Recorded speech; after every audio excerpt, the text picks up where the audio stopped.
नमस्कार, मैं रविश कुमार। 2 साल भी नहीं हुए हैं लेकिन केजरीवाल सरकार के आज तीसरे मंत्री का इस्तीफा हो गया, उन्हें मंत्रिमंडल से निकाल दिया गया। तो केजरीवाल मंत्रिमंडल में अधिकतम इस्तीफा और अधिकतम निष्कासन की घटनाएं हो रही हैं और हम बात करने जा रहे हैं न्यूनतम मजदूरी की। 1982 में जस्टिस पीएन भगवती ने अपने फैसले में कहा था कि न्यूनतम मजदूरी कम होने के कारण आधे मजदूर बंधुआ मजदूरी कर रहे हैं। भारत में संगठित और असंगठित क्षेत्र की मजदूरी में ही भयानक अंतर है। एक अध्ययन के मुताबिक 2010-11 में नियमित मजदूरों को हर दिन का 392 रुपया मिल रहा था, तो असंगठित क्षेत्र वाले को 143। मजदूर संघ भी असंगठित क्षेत्र के मजदूरों की बात जोर शोर से नहीं करते या सरकार भी ध्यान नहीं देती है, जबकि ज्यादातर मजदूर इसी क्षेत्र से आते हैं। केंद्रीय मजदूर संगठनों ने शुक्रवार से हड़ताल पर जाने की धमकी दी है। उनकी मांग है कि न्यूनतम मजदूरी बढ़ाई जाए। 7वें वेतन आयोग ने केंद्र सरकार ने उस आयोग के बाद न्यूनतम वेतन 18,000 रुपए प्रति माह कर दिया है। कर्मचारी संगठन चाहते हैं कि 18,000 की जगह 26,000 होनी चाहिए, लेकिन इसी 18,000 के आधार पर मजदूर संघ मांग कर रहे हैं कि अकुशल मजदूरों की न्यूनतम मजदूरी 18,000 कर दी जाए।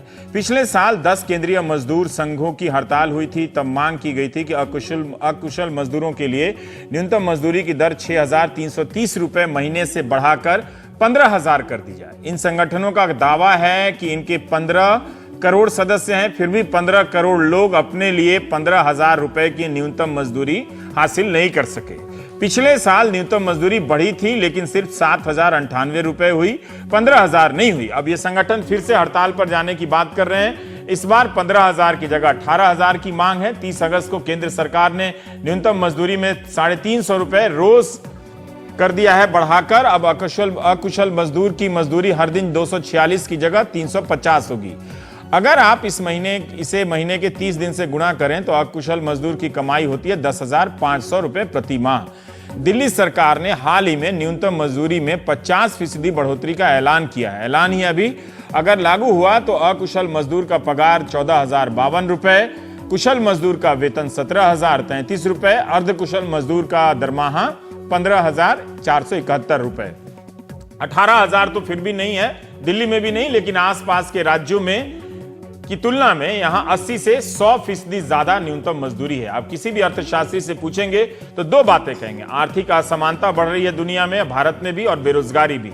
यह बात वे अर्थशास्त्री भी कहेंगे जो मानते हैं कि भारत की अर्थव्यवस्था तेजी से बढ़ रही है। दुनिया भर में आर्थिक असमानता को लेकर चिंता है, लोगों की कमाई नहीं बढ़ रही है। क्या करोड़ों लोग आज के जमाने में 18,000 रुपए से कम में रह सकते हैं? रहते ही हैं, लेकिन हमें यह भी देखना होगा कि वे किस हालात में रह रहे हैं। गनीमत यह है कि ये लोग ट्विटर पे नहीं हैं, वरना रोज ट्वीट करते कि 15,000 रुपए पर दस्तखत कराते हैं और देते 10,000 भी नहीं है। ये सब ट्वीट अगर ट्रेंड होने लगता तो ट्विटर पर डेमोक्रेसी का मजा सुबह सुबह खराब हो जाता। वैसे आपको अपने सिक्योरिटी गार्ड से लेकर तमाम मजदूरों से पूछने चाहिए कि वे 8,000, 9,000 के वेतन में, वो भी बिना ट्वीट किए, कैसे परिवार चलाते हैं। हम कुछ भी नहीं कर सकते, लेकिन पूछ तो सकते हैं। दुनिया भर में न्यूनतम मजदूरी बढ़ाने की बात हो रही है। इसके बढ़ाने से उद्योग और रोजगार पर क्या असर पड़ेगा? अलग अलग रिसर्च हैं, अलग अलग दावे हैं। कोई कहता है 10% न्यूनतम मजदूरी बढ़ जाए तो 2% रोजगार कम होता है। कोई कहता है बढ़ जाने से मांग में वृद्धि होती है, जीवन स्तर बेहतर होता है, इस तरह की बात होती है। उत्पादकता की बात होती है। ये तमाम तरह की चीजें होती हैं कि अगर बढ़ा देंगे तो लोग ऑटोमेटिक तरीका अपनाएंगे, जैसे वे नहीं बढ़ाने पर ऑटोमेटिक तरीका नहीं अपना रहे थे, बंद कर दिया था। कुछ तर्कों में तुक है, कुछ बेतुके हैं। पूरी दुनिया में यह चुनौती है कि कैसे न्यूनतम मजदूरी बढ़ाई जाए, क्योंकि अब इसके बिना गुजारा नहीं चल रहा है। आप इतनी बड़ी आबादी को कम वेतन पर जीने के नाम पर मरते हुए नहीं देख सकते। न्यूजीलैंड और फिनलैंड तो छोटे स्तर पर एक नया मॉडल अपनाने जा रहे हैं। सभी को यूनिवर्सल बेसिक इनकम देने का यह मॉडल है। कई स्तरों पर इसे लेकर बहस शुरू हो गई है। इसी अप्रैल में ब्रिटेन ने एक कानून पास किया जिसका नाम है नेशनल लिविंग वेज। इसके तहत 25 साल या उससे अधिक के कामगार को हर घंटे की मजदूरी होगी अब 7.20 पाउंड, पहले 6.70 पाउंड ही मिलता था। नेशनल लिविंग वेज लागू करने के लिए नियोक्ताओं के लिए कड़ी सजा का प्रावधान है और इसके लिए राष्ट्रीय स्तर पर एक टोल फ्री नंबर दिया गया है जहां मजदूर शिकायत कर सकते हैं। अमेरिका में भी बर्नी सैंडर्स ने कहा कि प्रति घंटे $7.25 न्यूनतम मजदूरी को वो $15 कर देंगे। कई राज्यों ने किया भी अमेरिका में। भारतीय रुपए से तुलना करें तो इस वक्त अमेरिका में न्यूनतम मजदूरी हर घंटे की 485 रुपए है। अमेरिका में न्यूनतम मजदूरी की दर से एक कामगार जो है 8 घंटे में 3,884 रुपए कमा लेता है रोज का, एक तरह से, जबकि भारत में 8 घंटे में कामगार 350 रुपए पूरे दिन का कमाता है। अमेरिकी मजदूर 10 गुना अधिक कमाता है। हो सकता है उनकी जीडीपी भी हमसे काफी बड़ी है। क्या भारत में 15,000 या 18,000 रुपए प्रति माह की न्यूनतम मजदूरी हो सकती है? क्या यह मांग जायज है? सेंट्रल स्टैटिस्टिक्स ऑफिस ने आज ही एक डेटा जारी किया जिसके अनुसार अप्रैल जून की तिमाही में भारत की जीडीपी 7.1% हुई है। पिछले 6 तिमाही में यह सबसे कम प्रगति है। उम्मीद की जा रही थी कि जीडीपी दर इस तिमाही में 7.6% रहेगी, लेकिन दर्ज हुई 7.1%। खनन, कंस्ट्रक्शन और खेती में गिरावट आने से अप्रैल जून की तिमाही की जीडीपी जो है वो कम हुई है। ये चुनौतियां हैं सरकार और अर्थव्यवस्था में, लेकिन ये चुनौतियां विधायकों के लिए नहीं है। बुधवार को ही हरियाणा ने अपने विधायकों की तनख्वाह बढ़ा दी है। 3 साल में उनकी सैलरी डबल हो गई है। 15 करोड़ के वोट से विधायक बनने वाले अपनी तनख्वाह मजे मजे में बढ़ा लेते हैं, लेकिन 15 करोड़ वाले मजदूर अपनी मजदूरी नहीं बढ़ा पाते। हम उनके 2 नाकाम सफल मजदूर संगठनों से बात करेंगे। वीरजेश उपाध्याय जी हैं महासचिव बीएमएस के, भारतीय मजदूर संघ, और अमरजीत कौर हैं सचिव हैं आप इंटक की। एटक की, सॉरी, यहाँ इंटक लिख दिया गया था। तो वीरजेश जी हमें बताइए कि 15,000 क्यों नहीं होना चाहिए और 18,000 क्यों नहीं होना चाहिए? वास्तव में तो सबसे शर्मनाक बात यह है कि देश की 70 साल की आजादी के बाद, इधर 2 साल का बात कीजिए, उधर पूरा ना ये 70-80 नहीं, साल मैं जो विषय ला रहा हूं क्या है, मुझे सुन के ही लगता है दो साल में 70 साल पहले हम जानते थे कि हम म्यूजियम 18,000 होगा। 2 साल में समीकरण नहीं बदलते। मैं जो विषय लाना चाह रहा हूं, बताइए कि हम मिनिमम वेज से लिविंग वेज पर क्यों नहीं आ रहे हैं। मिनिमम वेज की मांग करना ये वास्तव में शर्मनाक विषय है। क्या होता है जीवन जीने लायक उसको पैसा मिले। अभी आपने जिन कुछ कंट्रीज का जीने लायक जो पैसा मिले वो क्या है? वो मिनिमम वेज है या कुछ और है? नहीं, ये जो मिनिमम वेज है ये जीवन जीने लायक पैसा नहीं मिलता। जीवन जीने की जो मौलिक आवश्यकता है, जीवन जीने लायक वेज है वो लिविंग मिनिमम वेज से ज्यादा है या कम? ज्यादा है। ज्यादा है, वो ज्यादा मांग रहे हैं। हमारा कहना है कि हर चुनाव में राजनीतिक दल वादे करते हैं। हम बचपन से सुनते आए, इंदिरा गांधी बोलती रही गरीबी हटाओ, फिर हर हाथ को काम मिलेगा, हर खेत को पानी मिलेगा। ये सब नारे रह गए। गरीब आदमी के पास क्या पहुंचा है? वेल्थ जनरेशन हुई है देश में भी हुई, दुनिया में हुई, लेकिन वेल्थ सेंट्रलाइज हो रही है, उसका डिस्ट्रीब्यूशन नहीं हुआ। आज अभी आप जो टिप्पणी ले रहे थे कि उद्योगपति कहते हैं 18,000 होना चाहिए कि नहीं होना चाहिए? नहीं, भूमिका में समय नहीं बर्बाद करते हैं वो। फिर जब भी मैं भारत अमेरिका संबंधों पे बात करता हूं, आधी बातचीत इसी में खत्म हो जाती है कि शीत युद्ध के बाद दुनिया बदल गई है ना? निश्चित तौर पर 18,000 होना चाहिए कि नहीं? मजदूर की तनख्वाह 18,000 से भी अधिक होनी चाहिए। 18,000 हड़ताल में अगर साथ नहीं है तो कोई आपका पॉइंट ऑफ व्यू होगा ना, वही मैं जानना। वो पॉइंट ऑफ व्यू है। अभी जो वेतनमान बढ़ाए हैं सरकार ने कल, 2005 में ये वेतनमान 102 रुपए आधार वेतन तय हुआ था। ठीक, इस 11 साल के बाद अभी उस आधार वेतन को 102 रुपए को 350 बढ़ाया गया। इस दृष्टि से विचार करें तो सरकार ने काफी कुछ बढ़ोतरी करी है। ठीक, ये पर्याप्त है, पूरी हो गई, ये अंत हो गया, ऐसा मेरा कहना नहीं है, लेकिन 11 साल में 102 को 350 पर लाना ये बढ़ोतरी हुई है। आपने पिछले साल कितना मांग किया था? आप लोगों ने तो सबने 15,000 न्यूनतम मजदूरी की मांग की थी तो अभी है, मांग तो हम जीवन जीने लायक करें। 18,000 भी कोई मांग कुछ भी कर देते नहीं, मांग कुछ भी नहीं, जो आवश्यक है, जितनी आवश्यकता है देखिए, उतनी में शब्दों और वाक्यों का सहारा न लें। आपने कहा कि 15,000 पिछले बार आप लोग सब मिलके मांग कर रहे थे, और तब भी सरकार ने 7,000 कुछ 98 रुपए बढ़ा के किया। पिछली बार नहीं बढ़ा था कुछ, है ना? कुछ ऐसा हुआ था, मैं पढ़ रहा था, जो भी है।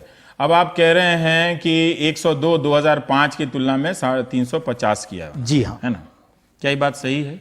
नहीं। हाँ?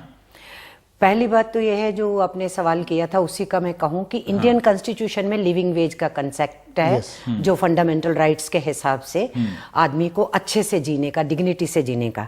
उसके बाद आता है फेयर वेज, वो उससे नीचे है, जिसके ऊपर इंडिया में एक कमेटी भी बिठाई गई थी। उस कमेटी की रिपोर्ट आई थी 50 के दशक में, लेकिन वो भी नहीं हुआ। मिनिमम वेज बिल्कुल नीचे का स्तर होता है, वो सबसिस्टेंस वेज होती है कि आप जिंदा रह सकें। उसमें उसके ऊपर फिर बहस हुई देश में, और जो हमारी 15th इंडियन लेबर कॉन्फ्रेंस थी 1957 में, वो उसने कुछ फार्मूला तैयार किए। उस फार्मूला को बेस माना गया। वो ट्राइपार्टाइट थी, उसमें मालिक भी थे, सरकार भी थी, ट्रेड यूनियंस भी थी।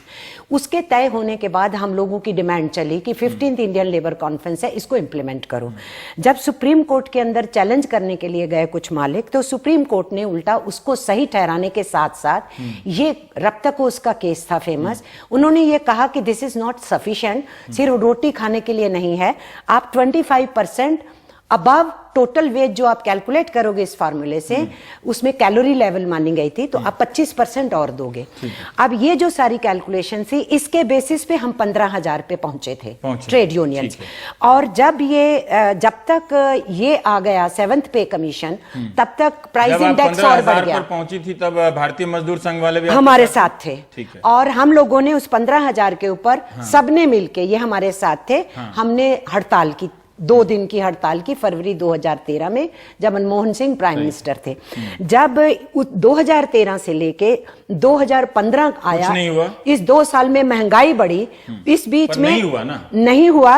और फिर उसके बाद 18,000, सही है कि पीछे से भी नहीं हो रहा था। नहीं, ऐसा नहीं कि नहीं हो रहा था, वो थोड़े थोड़े बढ़ने की प्रक्रिया तो हर स्टेट में चल रही थी मिनिमम वेजेस की, लेकिन वो नहीं हुआ। पिछली गवर्नमेंट ने भी नहीं किया, इस गवर्नमेंट ने भी नहीं किया। और ये 18,000 का जो आंकड़ा है, ये खुद सेंट्रल गवर्नमेंट ने पे कमीशन में जब 18,000 का रिकमेंडेशन आया, ट्रेड यूनियंस ने ऑब्जेक्ट किया, तो खुद पे कमीशन ने ये मान लिया कि 21,000 तक आ सकता है। उस रिपोर्ट को इन्होंने छाया नहीं किया। अब अगर 21,000 मान लें, जिसको पे कमीशन मानने वाला था, वो है सेमी स्किल्ड का, तो 18,000 तो 18,000 लोग मांग कर रहे हैं, या आपकी सदस्य संख्या सचमुच 15 करोड़ है? आप नहीं, ऐसा है, या 15,000 है? मैं ये जानना चाहता हूं। सदस्य 5,000 लोग ट्विटर पे ट्रेंड करा देते हैं। रवीश जी, ये आंकड़ा भी फर्जी आंकड़ा है। रवीश, 15 करोड़ कहां से आपके सदस्य? नहीं, हम आपको बता रहे हैं रवीश जी, सदस्य संख्या पे हम मिनिमम वेज नहीं मांग रहे। हम ये कह रहे हैं 50 करोड़ के आसपास जो लेबर फोर्स है, उसमें से 4 करोड़ से नीचे है जो government sector, centre, state, public sector या बड़े प्राइवेट सेक्टर में है, जिसका वेज यूनियंस जो है फिक्स भी करवाती हैं और कुछ नॉर्म्स फॉर्म्स बने हुए। हम कर रहे हैं लगभग 45 करोड़ हिंदुस्तानियों की, और ये कैमोफ्लेज किया गया। मैं कह रहा हूं कि 5,000 लोग ट्विटर पे ट्रेंड करा लेते हैं, आप 45 करोड़ लोग की कहां मांग करते हैं? आप लोग कभी कभी जब तक कहां है मांग करते हैं, जब आप लोग 15,000 रुपया भी नहीं करा पाते? नहीं करा पाए हैं, ये तो हम मान रहे हैं। आप फेल है ना, मैंने कहा ना कि आप लोग फेल हैं। नहीं, फेल नहीं कैसे है, नहीं फेल हैं? लड़ रहे हैं। सरकार 45 करोड़ की संख्या का क्या मतलब हुआ? फिर इसका कोई वक्त नहीं हुआ। हम लड़ रहे हैं, लेकिन सरकारें एक्सेप्ट नहीं कर रही, इसलिए असफल है। अब मुझे उनका विरजेश जी के सवाल का जवाब दीजिए। जो उन्होंने कहा कि 2005 में 102 रुपए था, 11 साल बाद इस सरकार ने 350 रुपए किया। ये गलत है। क्यों गलत है? मैं आपको बता रही हूँ, अभी भी दिल्ली में 368 रुपए मिल रही है, जो इन्होंने 350 नहीं, सेंटर पे ही आऊंगा। सेंटर का ब्रिजेश जी आप कहिएगा, बिल्कुल कहिएगा। सेंटर का बताइए। सेंटर का ही मैं बताने लगी हूँ। ऐसा है कि जो अभी गवर्नमेंट ने डिक्लेयर किया है, ये सेंट्रल गवर्नमेंट एम्प्लॉइज में जो कॉन्ट्रैक्ट लेबर है उसके लिए किया है। आप इस पॉइंट को नोट कीजिए। सेंट्रल गवर्नमेंट के इंस्टीट्यूशंस में, एंटरप्राइजेज में, चाहे पब्लिक सेक्टर या गवर्नमेंट के डायरेक्ट है, उसमें डिक्लेयर किया एक सीमित सेक्शन के लिए, सारों के लिए नहीं। और ये कैमोफ्लेज कर रहे हैं 45 करोड़ के लिए, 45 करोड़ लोगों के लिए नहीं। दूसरा, इसके अंदर भी पर वो 102 से 350 कर रहे हैं, ये बात सही है।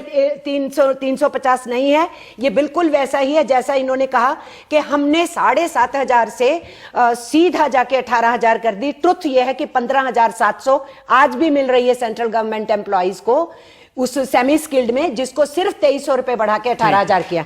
तो ये उसी तरीके का आंकड़ा है 102 से 350 आने का।